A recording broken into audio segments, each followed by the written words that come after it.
அனைவருக்கும் வணக்கம். மார்ச் வளர்பிறை பஞ்சமி தினத்தன்று செல்வங்கள் பெருகுவதற்காக, சகல ஐஸ்வர்யம் நமக்கு கிடைப்பதற்காக இந்த ஒரு வழிபாடு செய்து பாருங்கள். இதற்கு தேவையானது கல் உப்பு இருந்தால் போதும்.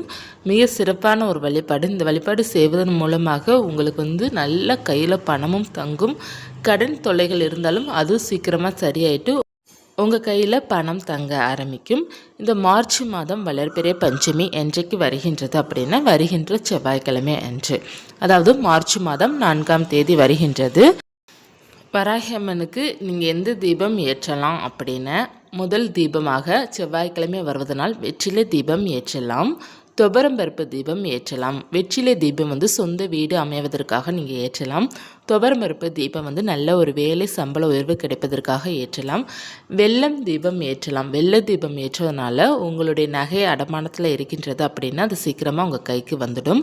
வெல்லம் தீபம் வெள்ளை கட்டி நமக்கு கடையில் கிடைக்கும் பார்த்தீங்களா, அதில் கொஞ்சம் நெய் விட்டு பஞ்சுத்திரி போட்டு கூட நீங்கள் தீபம் ஏற்றலாம்.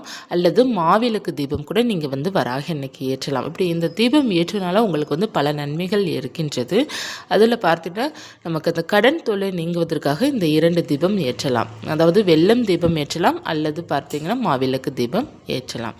ஏற்றி வைத்து வழிபாடு செய்யலாம். அடுத்து பார்த்தீங்கன்னா, இல்லை நான் எந்த தீபம் ஏற்றல, நார்மலாக அகல் விளக்கு மட்டும் நான் ஏற்ற போகிறேன் அப்படி இருப்பவர்களும் நீங்கள் நார்மலாக அகல் விளக்கு மட்டும் ஒரு 5 அகல் விளக்கு ஏற்றிக்கோங்க. ஏற்றிட்டு கல்கண்டு இருக்குது பார்த்திங்களா, அதை 1 2 போட்டு ஏற்றுங்க. அதாவது ஒவ்வொரு விளக்குலையும் ஒவ்வொரு கல்கண்டு போட்டு நீங்கள் தீபம் ஏற்றுவதே உங்களுக்கு வளமான வாழ்க்கைக்கு வழிவகுக்கும்.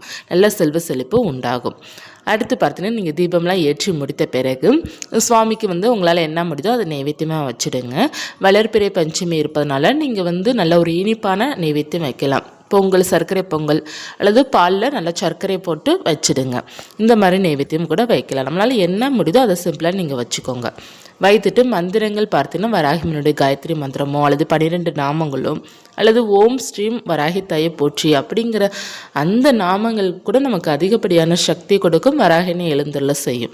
எழுந்துள்ள செய்து நீங்கள் வழிபாடு செய்துக்கோங்க. இப்போ படம் இருக்குன்னா படத்திற்கு முன்னாடி தீபம் ஏற்றிக்கோங்க. சிலை இருக்குன்னா சிலைக்கு அபிஷேகம் செய்துட்டு தீபம் ஏற்றிக்கோங்க. 2மே இல்லை அப்படின்னா விளக்கு மட்டும் நீங்கள் ஏற்றி வைத்து வழிபாடு செய்துக்கோங்க. செய்துட்டு அடுத்து நீங்கள் செய்ய வேண்டியது என்ன அப்படின்னா, ஒரு மண் குடுவையை எடுத்துக்கோங்க, அல்லது பெரிய மண் அகல் விளக்கு கூட நீங்கள் எடுத்துக்கலாம். எடுத்துட்டு அதில் நல்லா மஞ்சளை தடவி விட்டுக்கோங்க. தடவிட்டு கல்லுப்பு ஒரு கைப்பிடி அளவு கல்லுப்பு போட்டுக்கோங்க. அதில் 5 மருதாணி இலை வச்சுக்கோங்க. அப்படி இல்லைன்னா துளசி இலை. இந்த 2 இலையில் ஏதாவது ஒரு இலை கட்டாயமாக வைக்கணும். ஒன்று துளசி இலை வைக்கணும், அப்படி இல்லைன்னா மருதாணி இலை வைக்கணும்.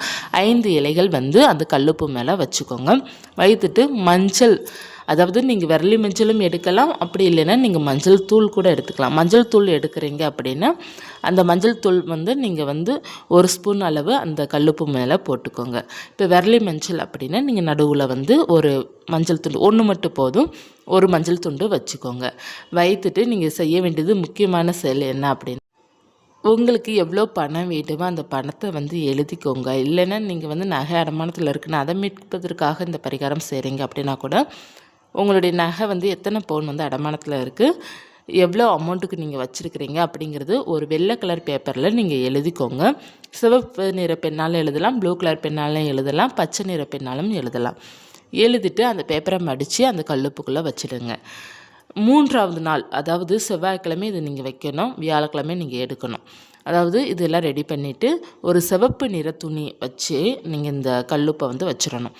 அதுக்கப்புறம் வியாழக்கிழமை, இப்போ செவ்வாய்க்கிழமை நமக்கு பஞ்சமி இருக்கு இல்லையா, பஞ்சமி தினம் முடிச்சுட்டு அதுக்கப்புறம் செவ்வாய், புதன், வியாழக்கிழமை 3ஆவது நாள். இப்போ இல்லை வியாழக்கிழமை நான் எடுக்கலை, அந்த கல்லுப்பு நல்லா ஃப்ரெஷ்ஷாக நல்லா இருக்கட்டும் அப்படின்னு நீங்கள் விருப்பப்பட்டீங்க அப்படின்னா சனிக்கிழமை நீங்கள் எடுத்துருங்க, வெள்ளிக்கிழமை விட்டுருங்க.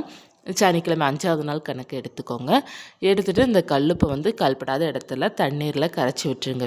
அந்த மருதாணி இலையும் அந்த மஞ்சளும் எடுத்து நம்ம வீட்டில் இருக்கிற செடி இருக்குது பார்த்திங்களா, அந்த செடியில் போட்டுருங்க.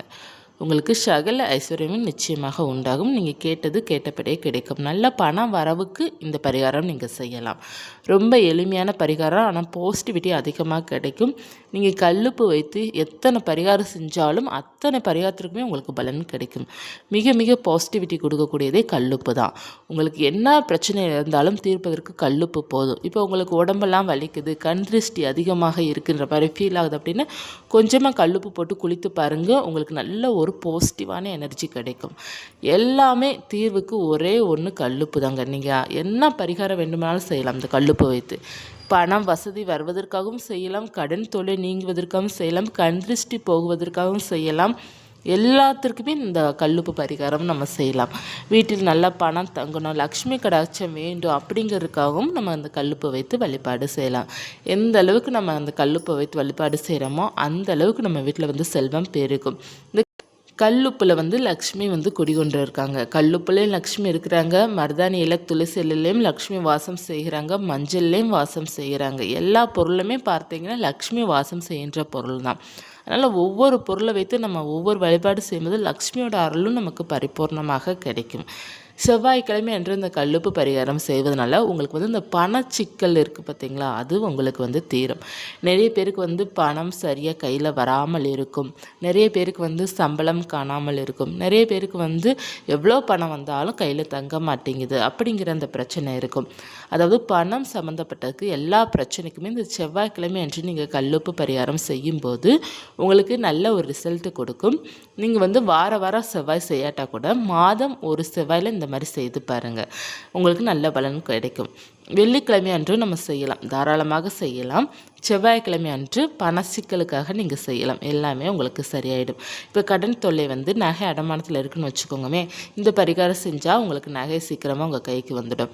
அதே போல் கடன் இருக்குது அப்படின்னாலும் இந்த செவ்வாய்க்கிழமை அன்று செய்யும்போது உங்களுக்கு அந்த கடன் தொல்லை நீங்கும். எப்போது செய்ய வேண்டும் அப்படின்னா, நமக்கு செவ்வாய்க்கிழமை முழுவதுமே பஞ்சமி திதி இருப்பதனால நீங்கள் காலை 6 to 7 செவ்வாய் ஹோரையிலே நீங்கள் செய்யலாம், அல்லது பிரம்ம முகூர்த்த நேரத்துலையும் செய்யலாம். மாலை 6 மணிக்கு மேலே நீங்கள் வந்து வழிபாடு வராக இன்றைக்கி செய்கிறீங்க அப்படின்னா இந்த பரிகாரம் செய்யலாம். ஒரு 8:30க்குள்ளே நீங்கள் முடிச்சுக்கோங்க. ஏன்னா 8:15 வரை தான் நமக்கு வந்து பஞ்சமி திதி செவ்வாய்க்கிழமை இருக்கின்றது.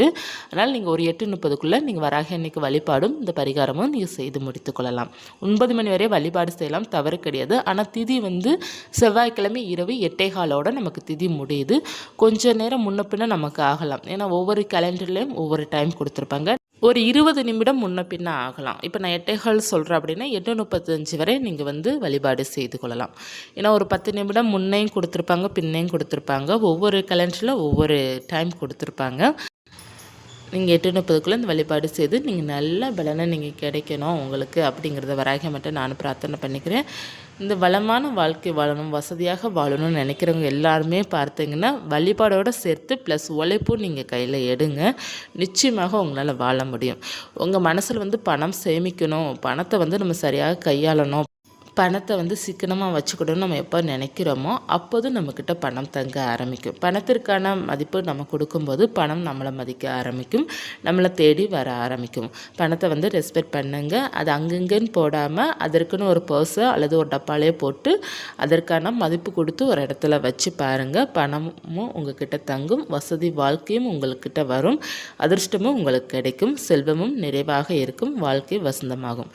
இந்த பதிவு உங்களுக்கு பயனுள்ளதாக இருக்கும்னு நினைக்கிறேன். இருந்தால் லைக் பண்ணிக்கோங்க. இது போன்ற தகவலுக்கு சேனலை சப்ஸ்கிரைப் பண்ணி வச்சுக்கோங்க. நன்றி.